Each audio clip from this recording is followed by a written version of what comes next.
بسم اللہ الرحمن الرحیم۔ السلام علیکم ورحمۃ اللہ۔ امید ہے آپ سب خیریت سے ہوں گے۔ مطالعہ اسلام جماعت پنجم۔ پیارے بچوں، آج ہم سورۃ الفلق کی تلاوت اور معنی مفہوم کو سمجھنے کی کوشش کریں گے۔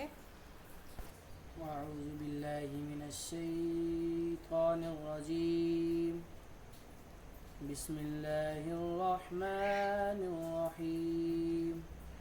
قل اعوذ برب الفلق من شر ما خلق ومن شر غاسق اذا وقب ومن شر النفاثات في العقد ومن شر حاسد اذا حسد آمنت باللہ صدق اللہ العظیم۔ سورۃ الفلق مکی صورت ہے، اس کی 5 آیات ہیں۔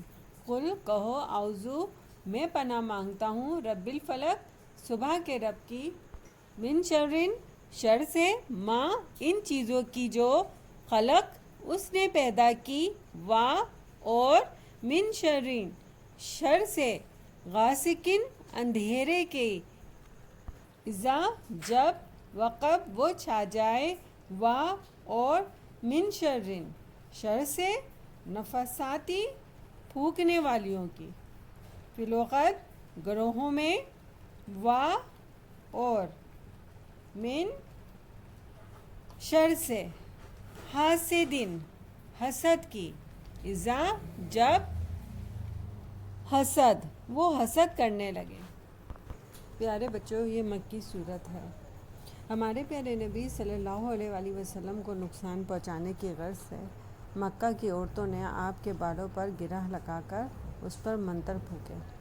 اس موقع پر اللہ تعالیٰ نے یہ صورت نازل فرمائی۔ حضور صلی اللہ علیہ وآلہ وسلم جن و بشر کی نظر سے پناہ مانگا کرتے تھے، اور یہ صورت دن اور رات کے اوقات میں پڑھا کرتے تھے۔ پیارے بچوں، یہ صورت ہر قسم کے شر سے بچنے کے لیے کافی ہے۔ کسی قسم کا کوئی دل میں خوف یا ڈر ہو کہ یہ چیز ہمیں نقصان پہنچائے گی، تو یہ صورت ان تمام چیزوں کے لیے کافی ہے۔ سورۃ الفلق بیما ترجمہ یاد کریں۔